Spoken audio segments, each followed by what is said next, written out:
আসসালামু আলাইকুম রহমতুল্লাহি ওবরাকাতু। প্রিয় সম্মানিত ভাইয়েরা,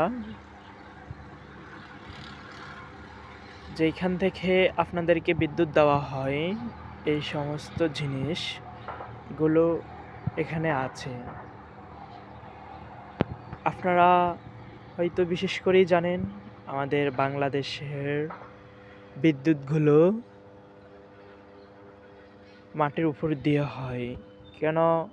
আমাদের বাংলাদেশের সিস্টেম হলো এই উপর দিয়ে। তো সবাই দোয়া করবেন পল্লী বিদ্যুতের লোকদের জন্য, তারা যেন ভালোভাবে বিদ্যুৎ দিতে পারে মানুষকে। আপনারা মনে কিছু করবেন না, যথেষ্ট পরিমাণে দোয়া করবেন ওনাদের জন্য, ওনারা যেন ভালো বিদ্যুৎ আপনাদেরকে সার্ভিস দিতে পারে।